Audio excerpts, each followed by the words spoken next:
Yesterday, Representative Alexandria Ocasio-Cortez and a number of other members of the Congressional Progressive Caucus traveled down to different detention facilities at the border to draw attention to the horrendous conditions there.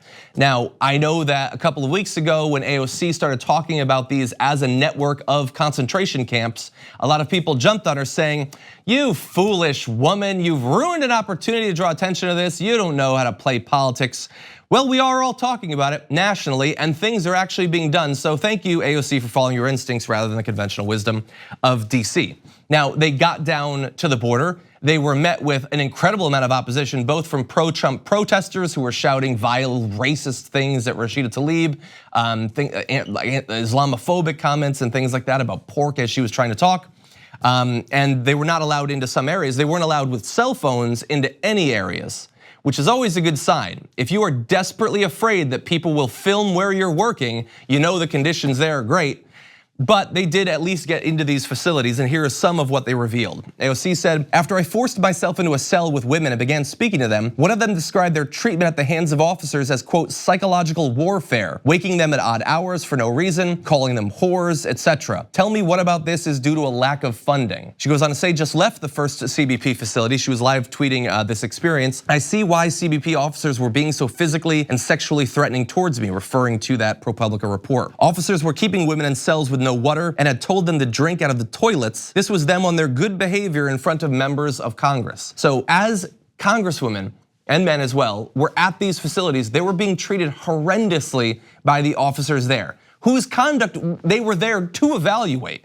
Even then, they could not be on anything approaching best behavior. She goes on to say, "Now I've seen the inside of these facilities. It's not just the kids, it's everyone. People drinking out of toilets, officers laughing in front of members of Congress. I brought it up to their superiors. They said, quote, officers are under stress and act out sometimes, no accountability." Well, that's a great attitude to have at a mini golf place, maybe. They act out, they get stressed out sometimes. I don't know, if you're like dishing out soft serve, you act out. Sometimes they throw ice cream at each other. This is not that. People are dying, people are being raped, people are being mentally scarred for the rest of their lives. Families are being ripped apart. We act as if we've moved past that. There are still hundreds of families that will never see each other again, but they're stressed, they act out sometimes. If a few people have to die, something omelet. That seems to be the belief of management at the CBP. She goes on to say, sort of finalizing the experience that she'd had over the course of a day. "When you pair 9,500 current and former CBP officers are part of a violently racist and sexually violent secret Facebook group with corroborating accounts of abuse, and CBP couldn't control their own officers for a congressional tour, what else do you call that but a rogue agency?" And understand, like there were serious conversations a year and a half ago about getting rid of ICE.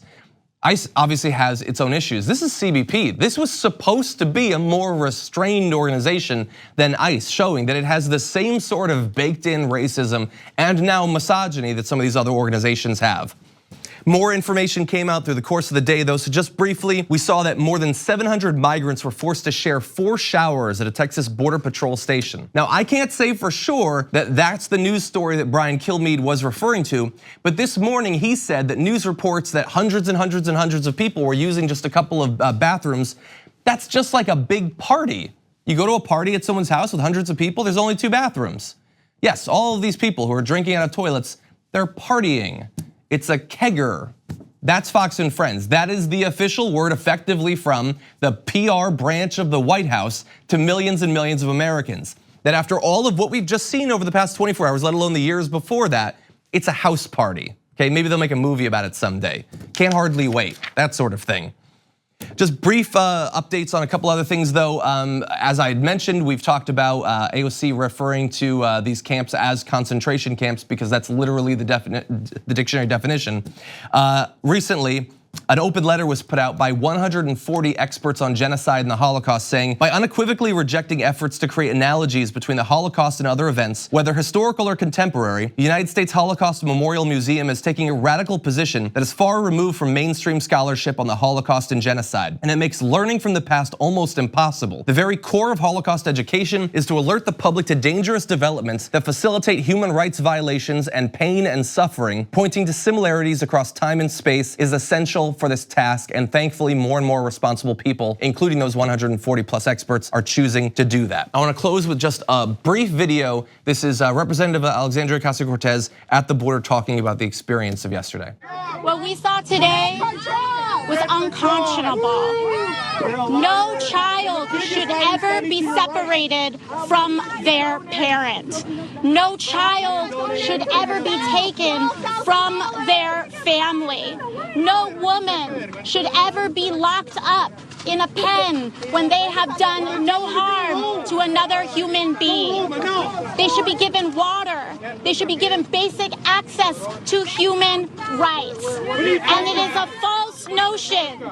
The idea that we have to choose between people is a false notion. No child ever has to suffer for the benefit of another.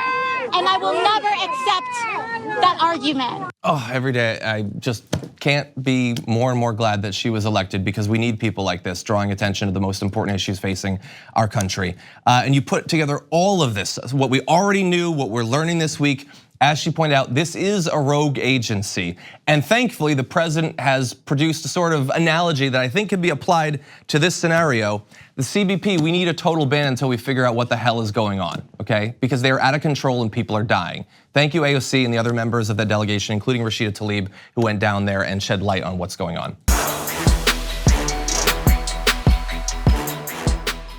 Here on the Damage Report, we talk a lot about the big banks and their ways of getting rich off the poor. They saturate the market, but there are other options. And I've got info on a socially and environmentally responsible financial institution that has no ATM fees, gives you cash back on every purchase. They even commit 10% of their earnings to charity. It's called Aspiration, and if you go to aspiration.com/TYT to sign up, you'll get these perks, and that's more money to spend or to save or to spend. Just treat yourself.